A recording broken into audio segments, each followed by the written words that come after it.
This is my new to me Lamborghini Gallardo, and it is way too loud.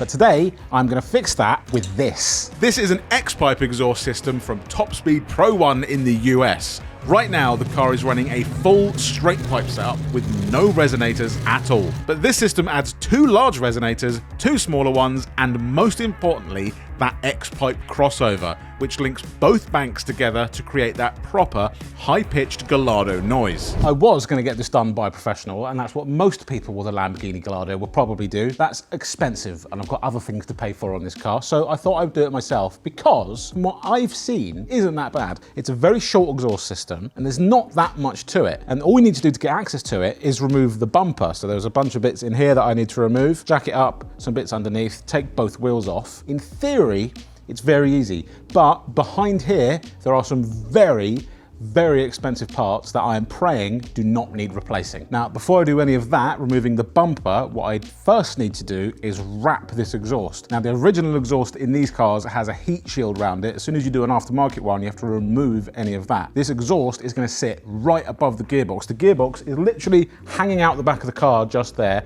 and is right behind the bumper. So you don't want any super extreme temperatures right above your gearbox where you've got cables, hoses, sensors, all sorts. So I bought some of this. This is sort of fiberglass heat tape. I got this from Funk Motorsport. That will drastically drop these temperatures down, so need to get started on that. So with the exhaust probably quite poorly heat wrapped, I jacked the Gallardo up and got to work carefully removing the bumper. So that is the bumper all off now. It's all very scary to look at. Now, surprisingly, that stuff there is all completely normal. It's completely factory. It's just standard Italian stuff.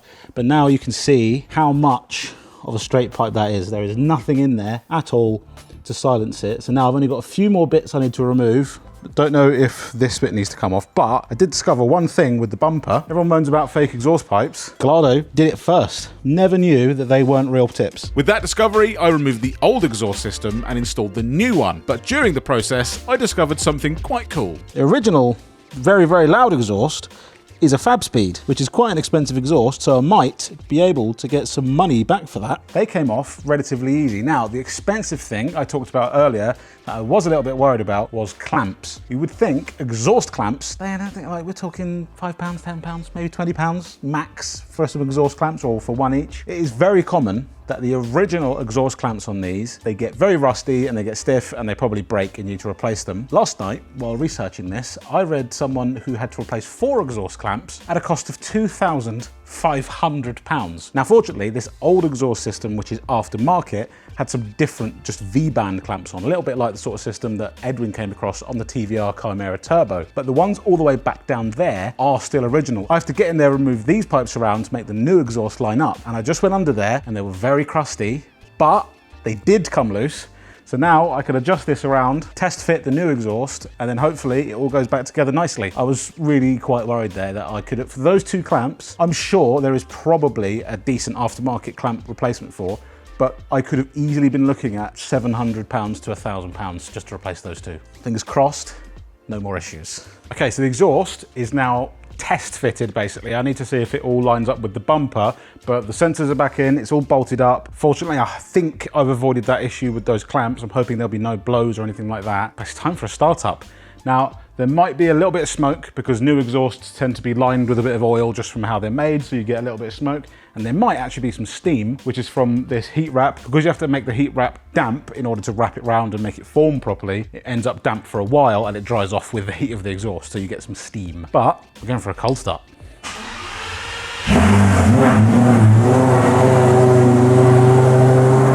Still quite loud. Gonna let it warm up for a little while. Having let the car sit for a while to warm up, I went for my first revs.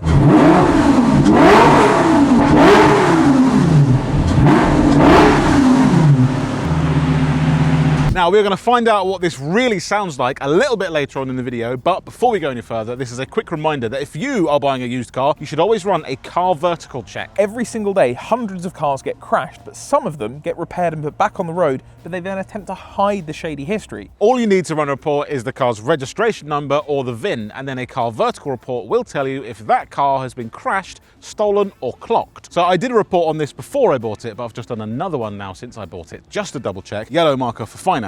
That is because I bought the car on finance, so that's perfectly normal. Now, the yellow marker for mileage, it just means that the mileage is very, very low and hasn't been used that often. And then we also have a new feature here, car vertical score. So we've got a 73 out of 100. That uses a number of different factors to do with things like finance, theft, MOT fails, anything like that, to give you a score out of 100. And here is another Lamborghini Gallardo. We've got a yellow mark of damage, and if we click on it, you can see we found 8 records of damage for this vehicle. And not only that, you can also see images which show that this car has been absolutely mashed. It's gone back to Copart the next year, meaning someone bought it, repaired it, and stuck it back up on Copart for the next unlucky person. And with a car vertical report, you can find out this shady history. So the next time you're buying a van, motorbike, or a car just like this one, make sure that you're on a car vertical check to make sure the price you pay for it matches its history. And when you do, please make sure that you use our discount code 2DC the next time you buy a car. So that is the exhaust all fitted and in there. My heat shielding isn't looking so great at the moment. I'll show you that in a minute because I need to get access to it. But massive thank you to Top Speed who sent me out this exhaust. This is their straight pipe system, which is not quite as much of a straight pipe as it was before because we've got 4 resonators in there. I've been living with this for the last 4 or 5 days, and it is way better. And now it's bedded in, we can actually hear it properly, how it should sound, but we're gonna do that in a bit. One of the things I want to sort out is this, the badge. Now, some of you might like this, but I'm not so keen. No. I want it to be original. A genuine Gallardo badge, if I wanted to replace that with a chrome one, it's £400. Sorry, it's £400. £400. £400. So I did some research, did some measuring and some looking, and I found that you could buy a Huracan one, Huracan Aventador and a few other bits, that is the exact same width, and that was about £79 delivered, brand spanking new Lamborghini part. Now, what I do find ridiculous, now this is like a metal feeling thing. That's plastic. This is plastic, and also I've only just realised this morning I've made a mistake. If you look at this badge, it's kind of slightly more contoured and round in places. This one's a bit more flat on the face and has sort of like small square edges. Now, you might not notice, but I will. You'll notice that. But for the time being, if I can get this off in one piece, I'm going to replace it with this one and then get that one properly chrome plated or painted chrome, whatever it is, and then replace it later on. But unfortunately, I have to get behind there because I need to find out if these 2 prongs are the same behind there. If they're not, then I won't be fitting it. You still balance things on the engine like it's a MX-5. I will say, when I was doing the exhaust earlier, I think I mentioned this anyway, that I have never worked on a car so careful in my life. Never. And it made my work better. It's when you take your time and you really think about things, you get better at things. I don't buy that. I think I'd just like to rush instead. Also, I didn't use a single power tool or a fuse. I was like, I'm not whizzing something off and it snaps. There's no way. That's why it's £200 of labour. You have to pay for someone who's good enough to do it quickly, but not whizzing stuff out. The mechanic goes for half an hour and then goes, right, let's get to it. It's just nuts and bolts. It's just nuts and bolts. Now, I do need somewhere to put these nuts.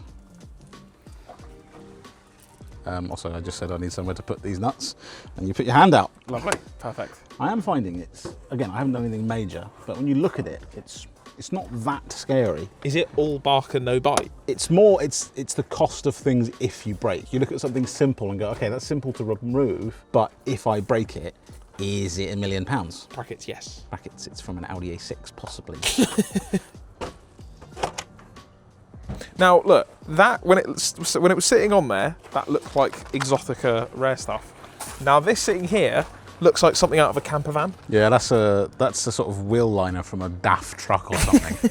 Yeah, my heat shielding. Now, this is cool. What a cool little access panel. Not going so, but look at all this room we have here. So Gearbox. You know what? You know what there's room for? It's a couple of turbos, easy. You can see why they went. Turbos. Turbo. Can you knock us up some turbos? Lovely, thank you very much. Shiny new badge installed, we got the Gallardo jacked up again, this time to sort out the fitment. Also, number plate, put that on recently. And I'm not telling anyone what it means. If you know what that means. And it's not TDC. This is the second video in a row on this car where you're taking the wheels off. Why? I forgot my spacers, and now my spacers are here, so I'm going to test fit my spacers. Because? It's okay. But it could be better. But it could be better. I've got front and rear. I've gone more extreme than I should have, so I need to test. I think the rear will be fine. The front, I don't know. But you know what? There's only one way to find out. There is, and that's to see if it rubs the front bumper off. So I ordered some spacers. Not very often that Lamborghini people do this, but I've seen a few people do it and it looks good. Blue car that we drove on the main channel, that had spacers. And that sat lovely. Did you speak to Lynn about what her spacers were? You know what? She wasn't too sure. So, bought some spacers, kindly from the guys at Wheel Parts Direct. I wasn't really sure what to run, but on Wheel Parts Direct, you just go on there, put a number plate in, put what car is, and it'll give you some suggestions of what you need. So I've gone for 15mm all round. I think it's 15-12. So 12 front, I believe, 15 rear, or vice versa. I just went for slightly more. 3mm. 3mm separates me from the herd. Of everyone else who has it. Now, are you going to, before you put them on, are you going to stick some what's called anti-seize on the back? Or are you just going to leave?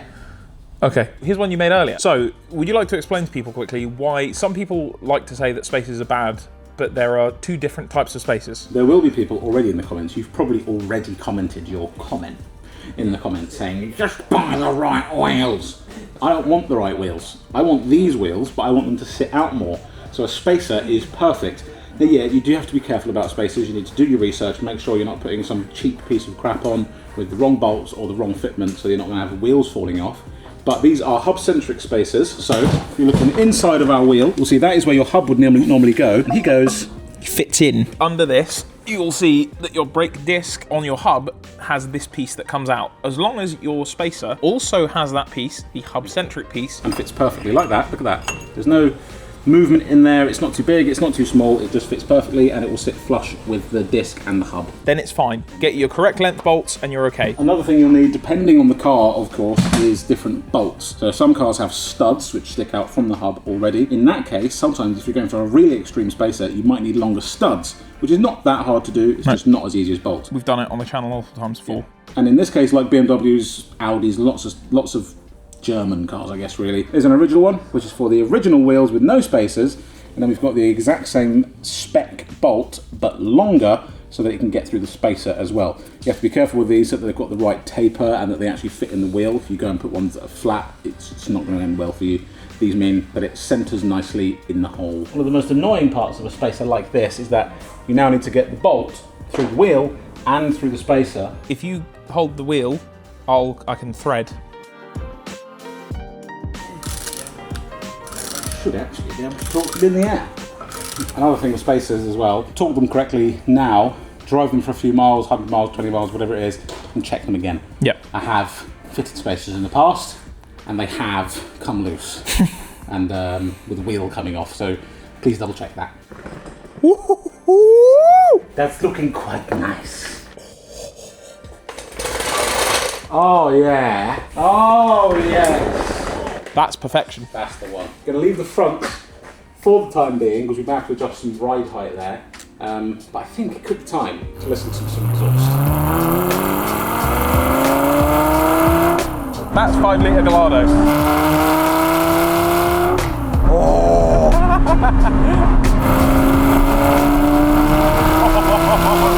Okay. Now this is a usable car now. Yeah.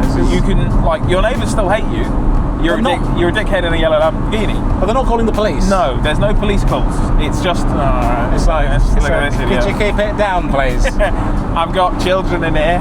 Do you feel like you can use it harder now? Now I'm like, I don't feel scared going past. Yeah. Well, dogs still no. Never dogs. Oh.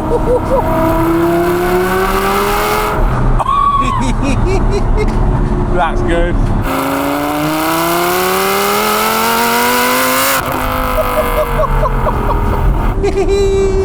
It's loud, but nowhere near what it used to be. No. I think it's feasible that the guys back at the base can't hear us now, whereas I know they could back here. It's a completely different tone and noise, and that is just because of the X-pipe. Yeah.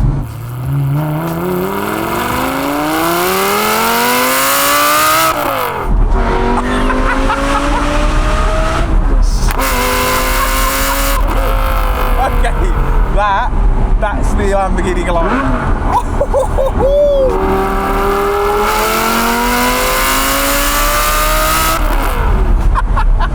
That's the noise. That's perfect. That is literally perfect. That's 2012 YouTube perfection. It's also so close to the most wanted noise. Yeah, that's just it. And what about windows up? That's fine. That's good. I like that. Still on a pull you can hear. Yeah. But I think windows down. Windows down's far better. Windows need to be.